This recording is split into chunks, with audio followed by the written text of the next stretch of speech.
and now I'm an adult orphan. not not something I expected. I feel like I've identified myself as a dead mom person for so long, and it's weird, but now it's not just that. Um, and Here we are, and it's still very surreal. I feel like it hasn't all fully sunk in yet. I don't know how long that's going to take.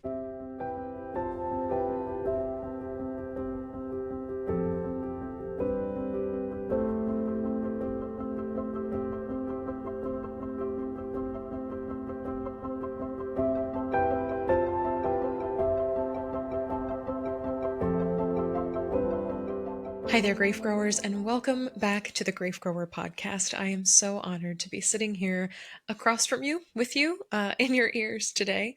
If you have been growing alongside me in my work for a while, welcome back. And if you are new to my work, hello. My name is Shelby Forsythia. I am a grief coach, a two-time author, and the founder of Life After Loss Academy, which is a course and community that has helped grievers stop feeling lost, stuck, broken, and alone, and helped them gradually build lives they love from the lives that loss has forced them to live. Here on the show, we believe that loss and grief are not things to get over or muscle through, but things that we walk alongside, that we integrate and fold in for the rest of our lives. And that when we do life with grief in ways that resonate with us, we can create beautiful lives from the ones that loss has forced you to live, because you deserve a good life, even if it wasn't the one that you thought that you would be living. Today on the show, I am speaking with illustrator and author Tyler Fetter, whose mom died almost 2 decades ago and whose dad died recently this past winter. We are discussing the grief of cumulative loss, facing more than one loss in what feels to us like a short period of time, how at some point no part of the calendar is safe from grief, the relationship between grief and anxiety and how one can influence the other, and how writing and art can help you process life after loss. Here's a little bit about Tyler. Tyler Fetter is an artist whose work explores big feelings, feminism, and pop culture. Her debut solo work, Dancing at the Pity Party, a graphic memoir about the premature death of her super cool mom, won the Sidney Taylor Gold Medal for Young Adult Literature. Tyler also wrote and illustrated the picture books Bodies Are Cool and Are You Mad at Me? Tyler, I am so excited to have you on Grief Grower because your book, Dancing at the Pity Party, which we'll talk about a fair bit, was one that I picked up by accident because we're going way back to 2020, but I bought a book from Anderson's bookstore in Naperville, Illinois, because one of my favorite authors was coming through there on tour. And then COVID happened, and Anderson's was like, we had to cancel the event. We've got your signed books here. You got to come pick them up and show your little ticket receipt, whatever. And so my best friend and I went out there, and I was like, let's just like look around, browse all the aisles while we're here. And in the grief section, I saw your book, Dancing at the Pity Party, and picked it. I read the whole thing in the store and then I bought it. And so I've been following you and your work ever since, and the connections to being in the Dead Moms Club, living in and around Chicago, and just like losing a parent in what one of my former podcast interview hosts, I was the person being interviewed, called your launchpad years. Like when you're trying to figure out who you are as an adult and you're like trying to like leave the nest and establish yourself in the world, and like losing a parent then is like a very particular sort of niche loss. I think a lot of people imagine losing parents when they're in their 50s and their 60s, not when they're 19 and 21, respectively. And so I have just been like tethered to your work ever since. So if you could start us off, tell us a little bit first about Dancing at the Pity Party, and anything else regarding your losses, plural now, that you'd like to share. And then we'll get into why we're actually having this conversation and the Instagram DM that I sent you. Right. Um, so until I was like uh, just turned 19, I guess, I had never had any major losses in my family. My great grandma died in her 90s when I was like 12, but we weren't super close because she was so unwell the whole time. And I'd lost like distant people, but it felt like that's a thing for other people. And then the summer before my sophomore year of college, my mom was diagnosed with stage 4 cancer, and she lived for 8 months. She died like right after I came home for spring break. That same school year that I was going into, and it just was like a huge shock. That there were so many shocks throughout, and uh, then I made this book, Dancing at the Pity Party, which is a graphic memoir, which I like to explain is not a memoir that has graphic detail, but I mean, I guess it does a little bit. Why would I never think of that as an interpretation? But you're right. I feel like I don't know how common of an expression that is to people who aren't like in the comics world. But basically, it's like a comic book, but it's a memoir. And I made it when my mom had been gone for 10 years. So I had had a pretty significant chunk of time to process everything and kind of like come into who I am as a dead mom person. Uh, and so it came out in April of 2020. So I had this whole book tour planned, and then everything got canceled, and it came out like right after lockdown started. And I did a bunch of Zoom events, and that was really cool. Um, and then between when the book came out and now, um, two like close grandparents died, and then my dad just died in December. He had gotten cancer like multiple times pretty soon after my mom died, and was in treatment for it. And then it was in remission for a long time. And it came back the January before last. And then all of last year, he was sick. And it came back in stage 4. When he had had it, it was like stage 2, maybe. Um, and he died in home hospice in early December. And now I'm an adult orphan, not not something I expected. I feel like I've identified myself as a dead mom person for so long, and it's weird that now it's not just that. Um, and here we are, and it's still very surreal. I feel like it hasn't all fully sunk in yet. I don't know how long that's going to take.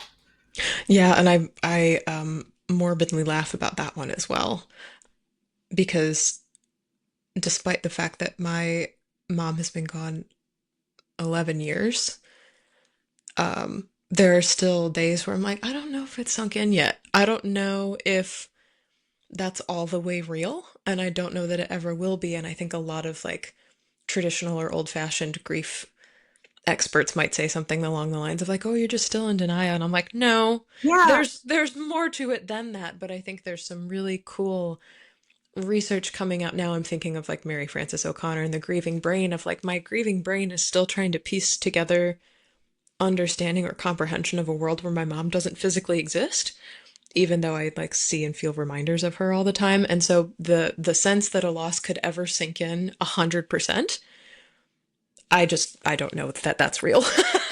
I'm like, I think my mom is dead to me about like 97% of the time now. Like maybe the percentage increases, but I don't know that it ever feels all the way true.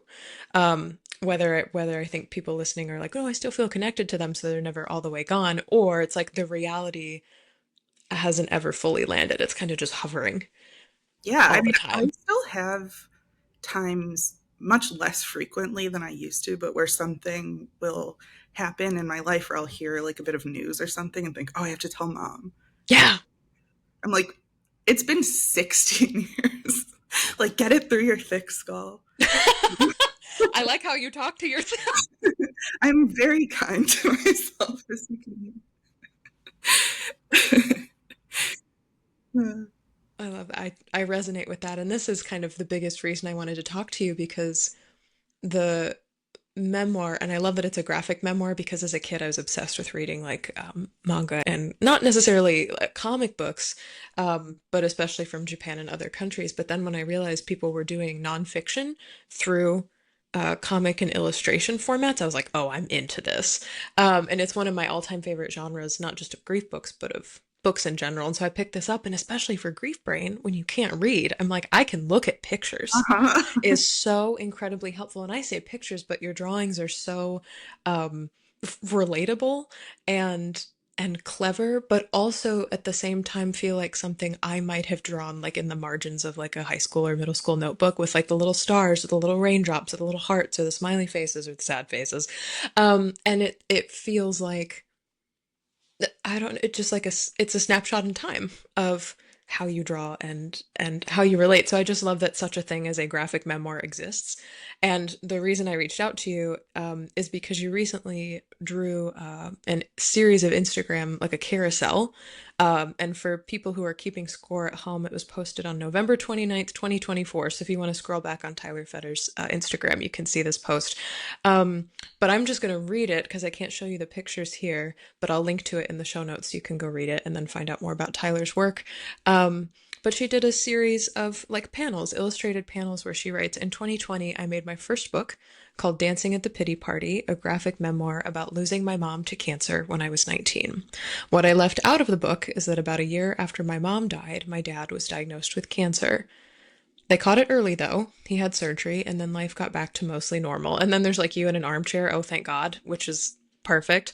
Until a few years passed and the woman my dad was dating felt a lump in his breast.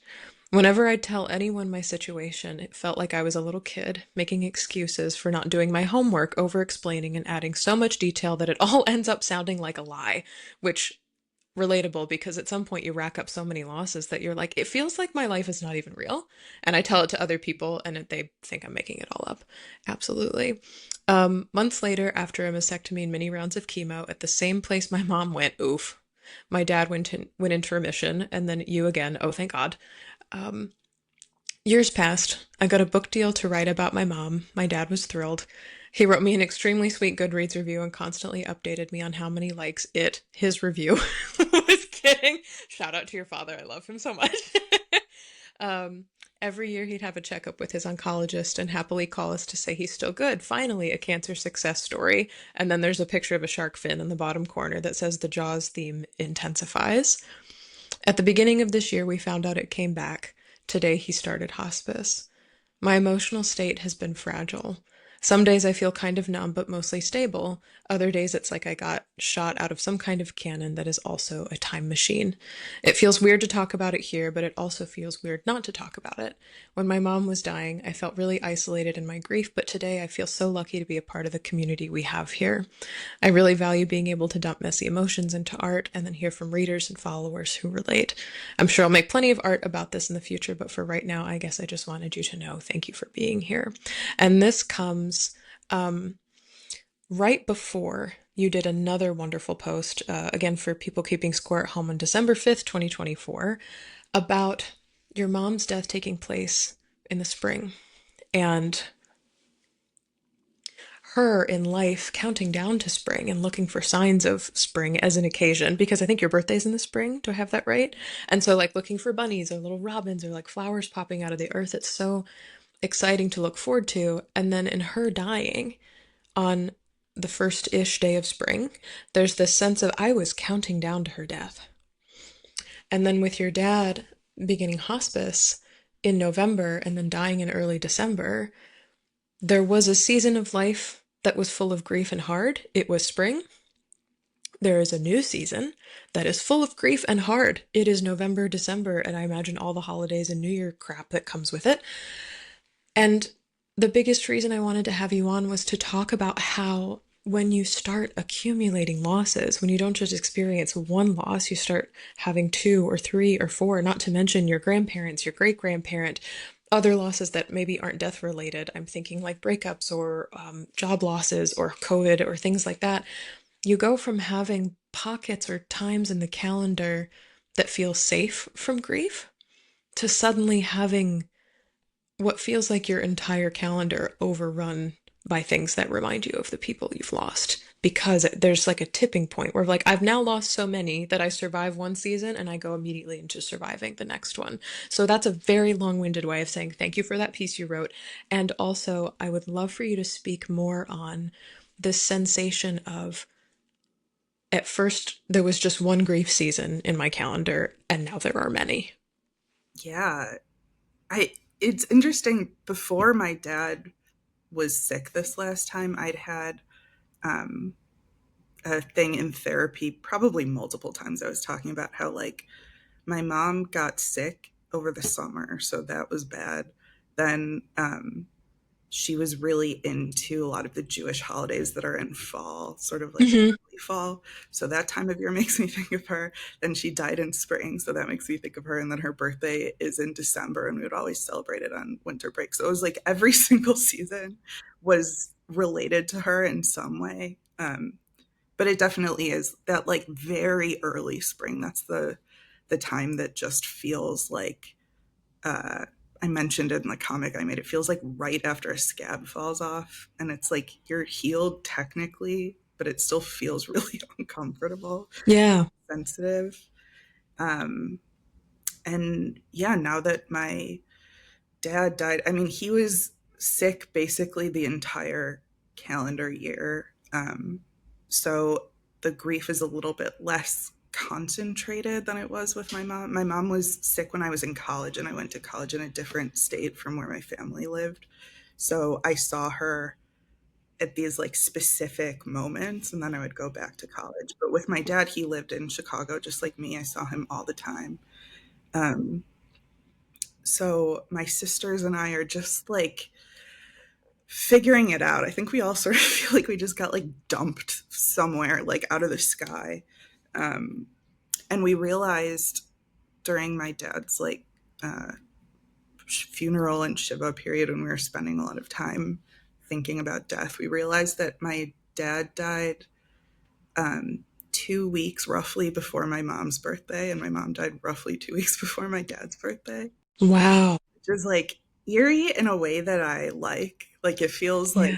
like a full circle kind of cool thing. And we were like, we should have like a thing that we do during those 2 week periods. So um, we were calling them Spirit Week, like in like before homecoming.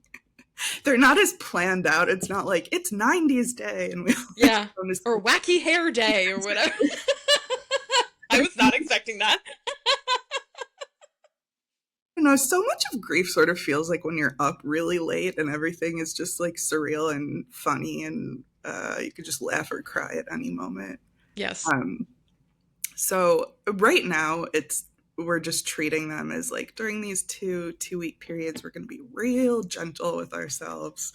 Um, it would be fun if we had like a an activity or holiday or whatever each day, and crazy hat day and all that. Here's me. I know you do the illustration challenge Mood Tober where you have to illustrate a new mood every day, but it might be neat to do like Spirit Week illustration themes or something like that. But I that's just one of my ideas, but I love that this has thanks to like your sisters and like your community essentially, it has turned into already a block of time on all of your calendars where it's like, and this is where we honor our grief for this, or this is where we carve out time to like go easy on ourselves, maybe take time off work, maybe see each other, text each other more often, or um, you know, just ask how you're doing. Because yeah, for sure. And this reminds me of a practice that I do inside of the online course that I teach, which is called Life After Loss Academy. And it's like a community of grieving people from all over the world. And there's literally like a printable PDF called the Printable Grief Dates Calendar, and I ask people to go in and look at every month of the year and write down not just your death dates of people that you've lost, but birthdays, anniversaries. There's these things I call dates of knowing. So, like maybe the date you or somebody you love got a diagnosis, or you found out a secret about a loss and it changed your life, or you found out maybe a partner was cheating on you or something, some day that pivoted your life in some major way. And then the calendar is also full of major holidays and occasions that might influence your grief. So, like Mother's Day is a season, Hanukkah is a holiday. And so there's kind of like this whole layout, and you can see all 12 months of like, here's where my grief is really heavy, or there's a lot of concentrated grief in like these 2 months. And then, like, for some reason, July has nothing. Like, for some reason, July is safe. But then there are other seasons where it's like a little grief here, a little grief there. And what it does, the goal of it is not to make you bummed out about how much grief is in your year, because it could be a heck of a lot, especially if you've experienced multiple losses or multiple types of loss. But the goal is kind of to your point to say which seasons of the year are more grief heavy and how can I protect them? Like, how can I draw a circle around this spot or create something like Spirit Week or host a cookie marathon in honor of my aunt or something that we're all doing remotely from our different places? Or my best friend, Tammy, who died 3 years ago, her death anniversary was 3 days ago at the time that we're recording this. And every year, as many of us as we can, and this year it was just four of us, but we meet up at the memorial tree and bench that we had like established for her on the Chicago lakefront, and then we all go get bubble tea. Like, it's just there's just like little pockets of things that you can plan in advance for, because so much of grief is unpredictable that it feels like a slight way to anchor yourself in the whole rest of the year and the whole rest of the timeline, when like who knows what's going on economically, politically, socially, financially, relationally. Like, who knows what the hell's going to happen for the rest of the year, especially as you accumulate losses. So I love that even if it wasn't done with like that level of consciousness, that instinct to create a barrier or like draw a circle around this and say it's Spirit Week and we have two of them every year now for our parents. Um, I just love that. I just love that. I love it too. I something that I kind of like about grief is that for me it's pretty uncomplicated in general. I like have anxiety and just like all the mental crap, and every emotion just feels like it's a bunch of different things like knotted into a ball, and there's guilt, and with grief it's just like I'm sad because a bad thing happened. Like it feels like if you break your leg and you're like, I just have to heal my leg hurts. So there's a lot less like complicated, difficult uh, feeling about just being like, this is a period that is an anniversary of a sad time, and so I'm just going to be nice to myself. Just it feels like I can just plan it and we're good, and that's comforting to me. I like that. I have genuinely never heard anybody else say that before. But this sense of like, yeah, my grief's pretty straightforward. It's not layered with a bunch of emotional complexity. It just asks that I look at it and take care of it, and I'll see you next year, or I'll see you next month, or I'll see you tomorrow. It's one of these things that's like, I don't know if you would describe it as annoying, but like for a lot of people I imagine like it's an annoying constant, but it's a constant. Yeah, in my book I said that all the mentions of cancer everywhere in the world feel like mosquito bites, and it's just like, stop, like get away from me. And it's not necessarily like you're getting like bit by a snake or something, but it no one likes getting mosquito bites constantly all the time.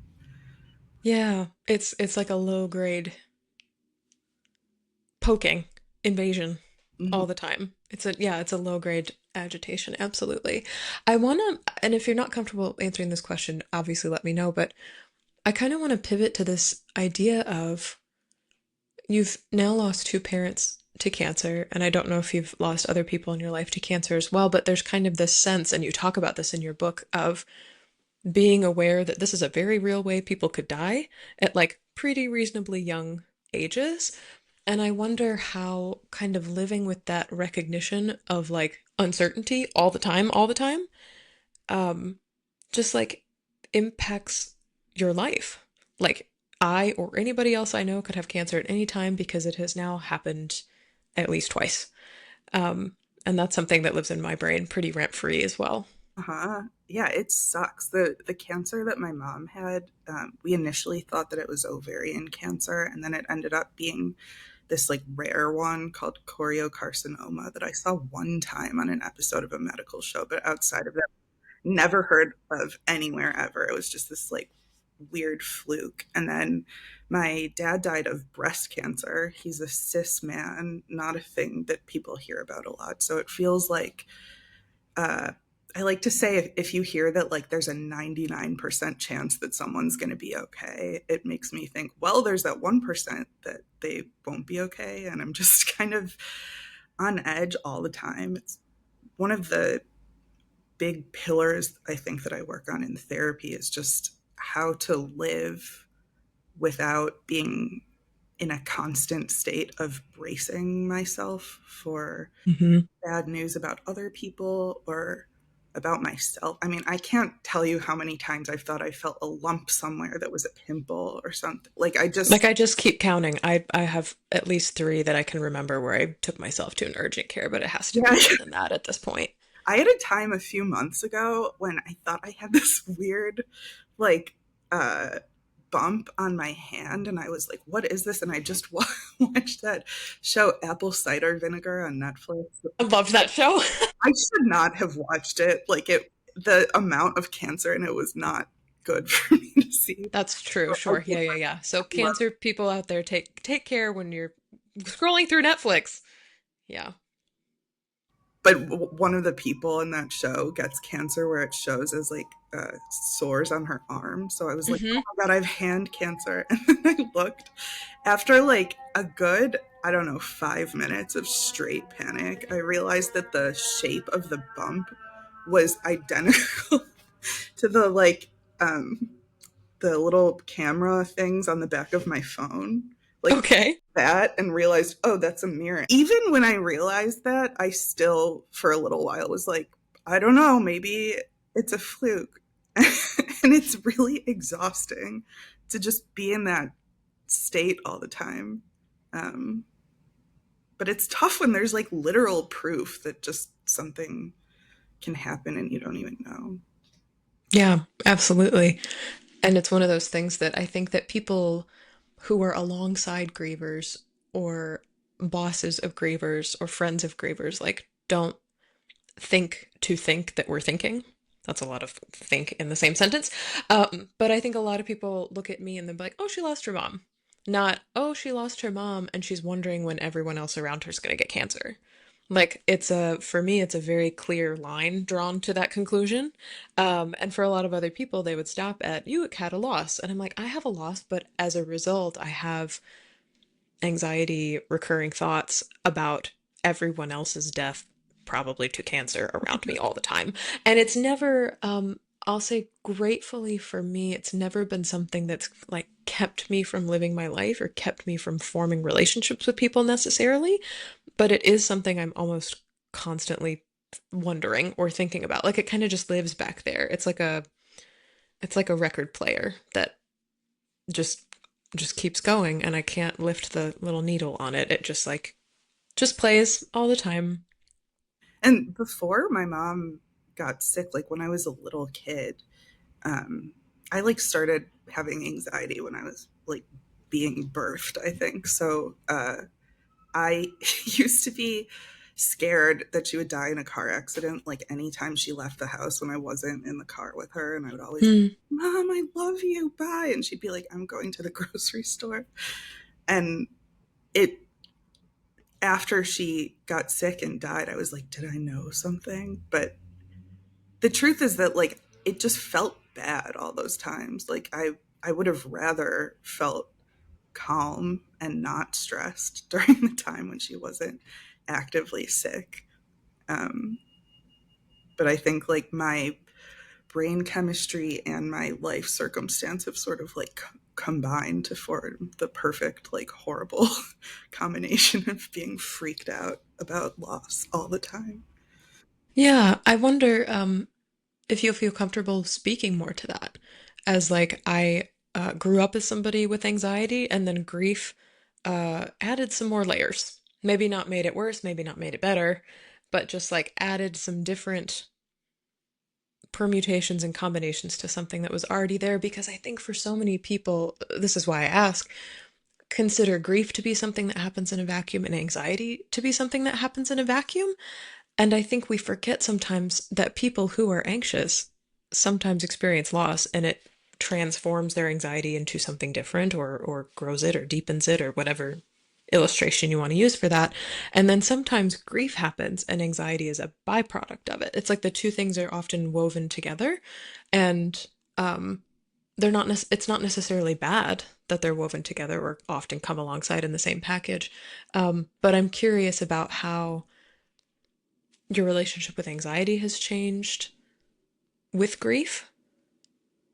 Yeah, I'm gonna leave it there. I'm gonna leave it there as a very open-ended Yeah. Uh, cue. when I first was realized that anxiety was like an actual thing that you can be diagnosed with, and it wasn't just me having a bad personality, I was already like post mom death.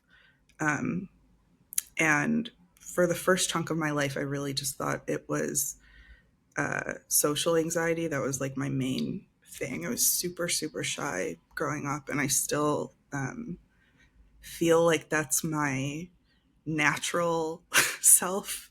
Like me being more outgoing, whatever that looks like for me in social situations, is like I'm just pushing myself all the time. Mm-hmm. Uh, that was like the primary way that I thought of anxiety for a long time. And then after my mom died and thinking about it more, I learned about generalized anxiety disorder, which is just like being anxious about all kinds of stuff all the time. And I was like, oh, wait, that also applies.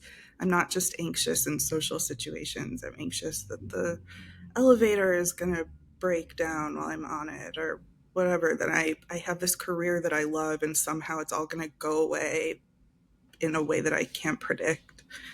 Um, and yeah, grief just kind of like expanded all of that, I think. The possibilities are endless. Possibilities of bad stuff happening.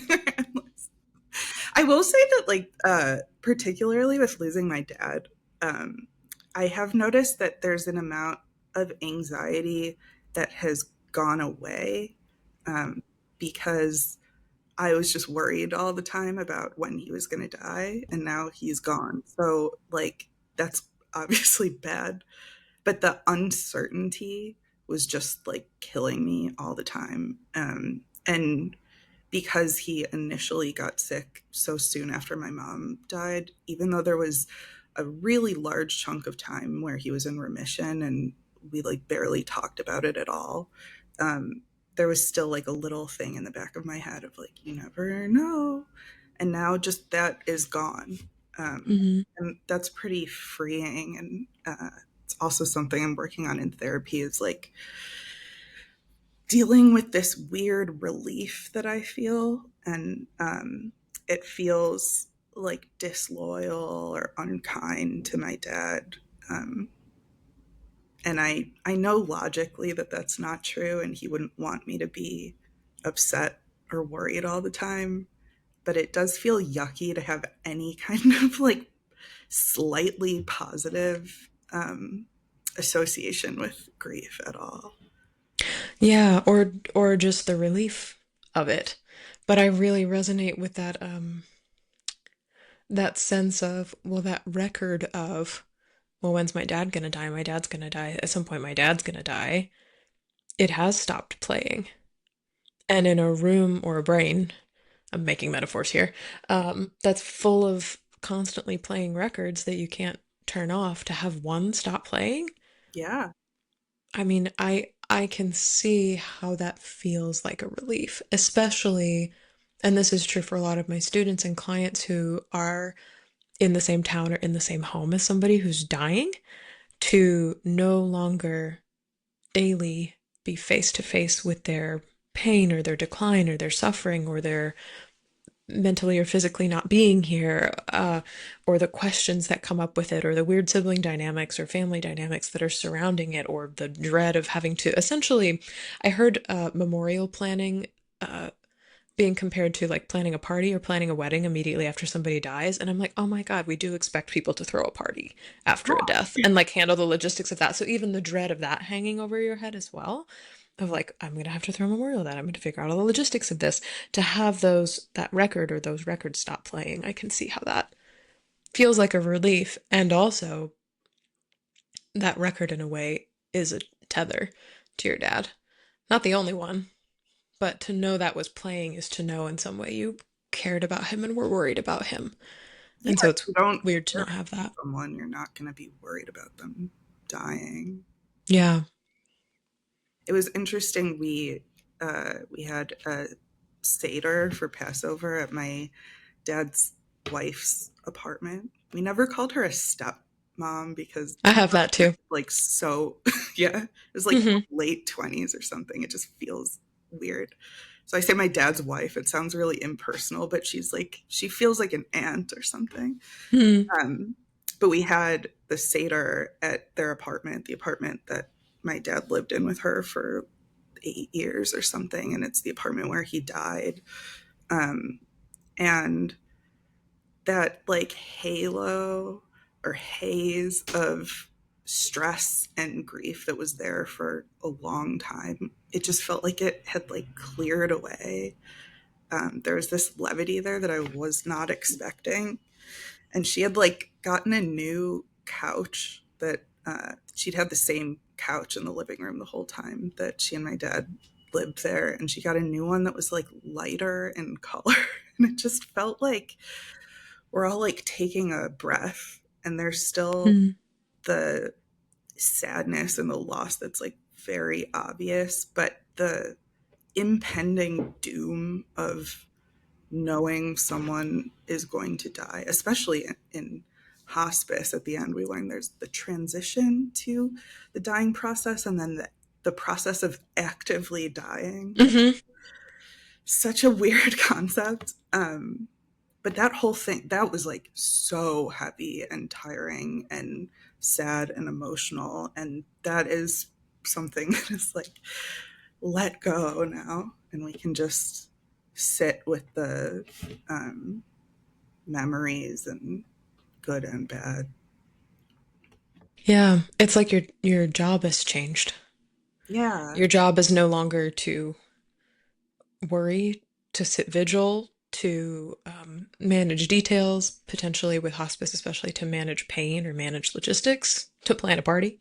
Your job is now to relate, to remember, to, with regard to your illustrations, to like potentially create or make something or to express. Yeah. Um, and there's like, I don't know that anybody really talks about the grief of having like your daily job change.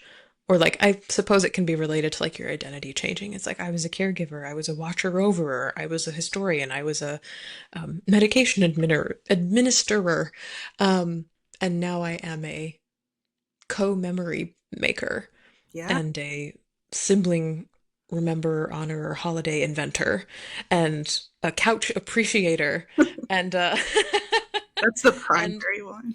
yes, and it just you are never sans job in grief. You're never without something to do, but sometimes there is grief in no longer having to do a job because it means that somebody's died. Yeah. I like how you related to that. Or there's just like a lifting of that's not the job anymore. And some jobs definitely feel harder or longer or more unbearable than others, I think.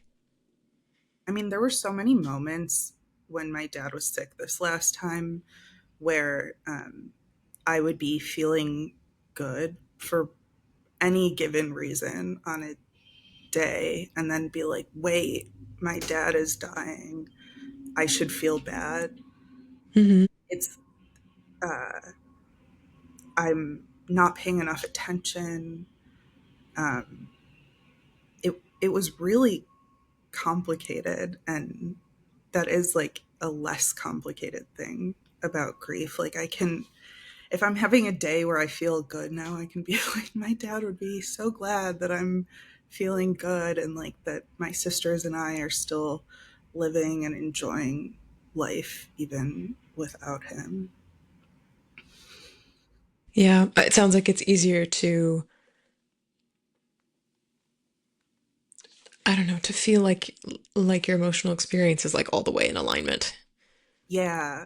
that he's not actively leaving or Yeah, actively the dying. thing has happened, so I don't have to deal with the thing. I don't know. The thing I was worried about for so long and that was complicating my life so much has happened, and I'm dealing with the repercussions of it, but the day in, day out um, exhaustion, emotional exhaustion of it has dissipated. Yeah, or the should of I should be focused on his pain, or the fact that I'm gonna lose him soon has like transmuted to I can feel happiness or joy or lightness here and trust that like he would want that, or like he would be happy for me, or like he's not here to worry about, and so there's not like a counterweight on the other side of that being like, no, don't. There's not Exactly. like an emotions cop being Uh-huh. like, don't feel that. You're Yeah. not allowed to feel that way.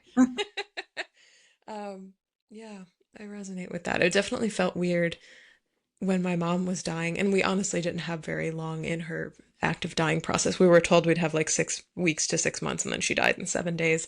But I remember when my art teacher and one of our school counselors like drove by the house. This was during Christmas time to take my sister and I out for coffee, and like Starbucks was a novelty back then.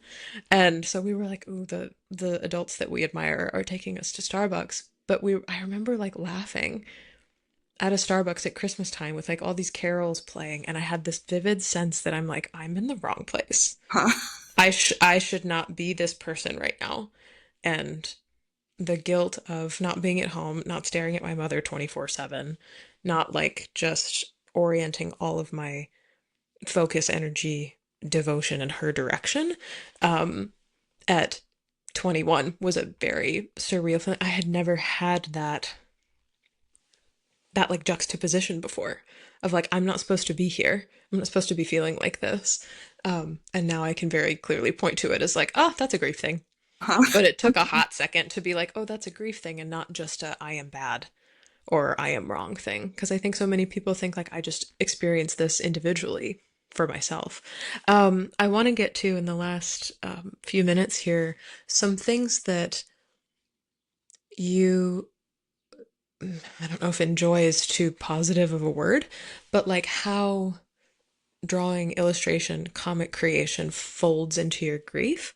And maybe from what I've seen and how you've evolved with your art through the years since 2020, um, like what it brings to your life. My God, it's such a positive impact on my life. Um, so my mom died my sophomore year of college, and then my senior year of college, I took this writing class called it was creative nonfiction, like so my jam now. Um, and we had to write some kind of personal essay, and somehow I did a comic for it about losing my mom. And I'd never done anything like that before. I'm not like one of those writers where it's like I was writing stories when I was a little kid. Like I wasn't. I was drawing pictures all the time, but not writing. And the process of translating this memory and all these like messy thoughts into drawing and writing at the same time just felt so like correct. Hmm. It was like the opposite of how you felt at Starbucks. This is right. Like I'm doing the right thing for me and for my brain. And now having made this book about grief, which has been out for a few years now, I've been in this like grief space for a while. It's how we met, and it's how I've met a whole bunch of people that I can like relate to in this way that I had very few people to relate to when I was going through everything with my mom. Um, so like the process of making the art is very comforting and feels like a release getting to like take the stuff in my head and like dump it on the page. But also knowing that this community that I have, like that those are the people that are gonna be receiving the art. Mm-hmm. Talking to a friend, like it just, it is so, so comforting. Uh, I love like when people will write comments about things that aren't even about grief necessarily. Like I'll mention something annoying my mom did, and someone will be like, "My mom does that annoying thing too." It just it like rounds everything out. Um, yeah, it's been so positive. I have to say, Instagram and Meta and everything, it's all complicated, but man, I've gotten a lot of positive stuff out of that app. And I like that you mentioned the audience factor too, because it's definitely one thing to create for yourself and kind of put things on paper for your own brain and for your own heart and for your own grief. But then also to have this community now of like people who you know are receiving your work, but not just that, but many of them are grieving people or people who are like emotionally tuned in, or people who just value art made from a real place of this has actually happened to me, of nonfiction place as opposed to a fiction place. It makes a huge difference of like who your work is going out to, should you choose to share it. It's one thing to put your work out to the masses, it's another thing to place it into the hands of people who are happy or excited to receive it or just like grateful to receive it. And I want to nudge on this for people who are listening who might be early in their grief too. What Tyler picked up on um, is that I had this as well, especially in the first few years after my mom died. I felt like I had no community that felt like this. And there was kind of a bit of, and I didn't even really consciously know I was doing this, but I was like holding out to relate to people later. And when I started forming those relationships, not just through writing about grief, some about writing through grief, but some about just like looking more for people who'd also experienced losses in the real world that weren't like connected to me professionally. Um, and just like asking better or different questions about people's histories or like what they were interested in or what they loved or who formed them. What's your memorial tattoo about? Tell me more about that is one of my favorite openings because I'm like, if it's on your body, you might want to talk about it. Not everybody wants to talk about their tattoos, but I just got better at noticing the grief in the world and asking about it. And then like relationships grew up from there. But there is this ache at the beginning for a community that gets it. And also there is such an appreciation for when that community comes down the road. It's like, this is what I've been waiting for. And so if you're in that early place, of course, connect with my work, connect with Tyler's, because you will find community in both of our homes on the internet, respectively. But also there can be a bit of a delayed community effect. Like those first few months, years can feel extraordinarily lonely, and also, especially with the way the world has changed now, in the world of podcasts and online grief support and audiobooks and things that like grief support on demand, community is coming together faster than ever. But yeah, this sense of it takes a little bit of time and focus to recalibrate the humans who are supporting you in the world and who and what you feel supported by, because it's not always the same as who and what you felt supported by before your loss, whether that's the death of a person or a divorce or a diagnosis or anything else that's changed your life, as you've said. Tyler, I want to give you a second to promo and plug your work. Obviously, the book is Dancing at the Pity Party. It's still in print. And my favorite part of it, and I won't share any pages of the book because I want people to go get it themselves. But my favorite thing about Tyler's work is like the exaggeration of facial expressions. In everything, it's like stepped on a Lego, or like, okay, I will show one, but there's just like an in the top left hand corner here. But there's just like the way that you draw yourself experiencing a range of different emotions. I'm like, oh, I've been there too. I have also felt like a Lizzie McGuire cartoon character in my own brain. That's what my art feels like. Oh my god. Yeah. It's the Lizzie McGuire cartoon. It's so Yes. accurate. Um, yeah, I'm like such a quiet, private person, and I feel like the way I am inside of my head is like, "Wah!" So Mm-hmm. that's what comes out in my art. Uh, but yeah, so Dancing at the Pity Party is out. It's in paperback now. And then I post comics. I started this thing. I was doing Moodtober in October, where I was like, I'm going to do a journal comic about a different mood for a bunch of days in October. And then my dad went into hospice in November, and the whole thing just like fell apart. So I've been just continuing to do it now. I've done like a handful, and it's May of the next year. So Hmm. we're keeping it real loose. Uh, but I occasionally post comics on my Instagram, which is at Tyler Fetter. And I also have a children's book, Bodies Are Cool, that just came out in board book format 10 days ago. And I'm very excited about it. It has the dreaded trans representation in it, so lots of Republicans hate it, and it makes me happy to promote Yes. it more. Well, and I love the idea. You mentioned this in your post on Instagram. You're like, it's a board book now, so you can like put it in your mouth or throw it across the room. Like it's a kid's book, and so it's like you can be rough with it now without it being destroyed. Like the first edition of Bodies Are Cool. It's like you could totally tear some pages out of that, and you'd probably never see them again. Yeah, I love it, and it's one of my favorite books about just like kind of like grief. Humans come in all sorts of iterations and shapes and sizes and manifestations. And instead of looking at that and being like, why is that weird? You look at that and say, isn't that neat? And it's just a reframe of how fantastic it is to have a body. Um, Here. Yeah. So dancing at the pity party and bodies are cool. Absolutely. Add them to your bookshelf. Give them to a friend. Well, Tyler, thank you so much for coming on Grief Grower to talk about the calendar and grief dates and anxiety and what it's like to draw your way through grief. I'm really glad to have had you here today. Thank you so much for having me.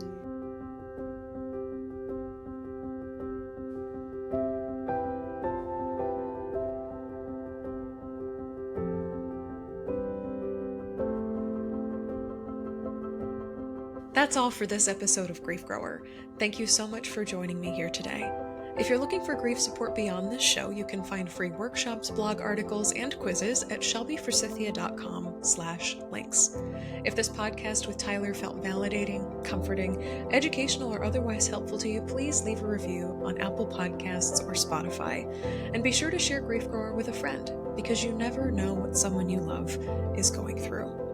Shout out to the Grief Growers community on Patreon for helping me keep this show ad-free. If you'd like to join them, you can do that at patreon.com/shelbyforsythia. Grief Growers hosted by yours truly, Shelby Forsythia, with theme music by Addie Goldstein. Until next time, Grief Growers, I see you. I am so proud of you and the work that you're doing in the world. And I love you. Because even through grief, we are growing.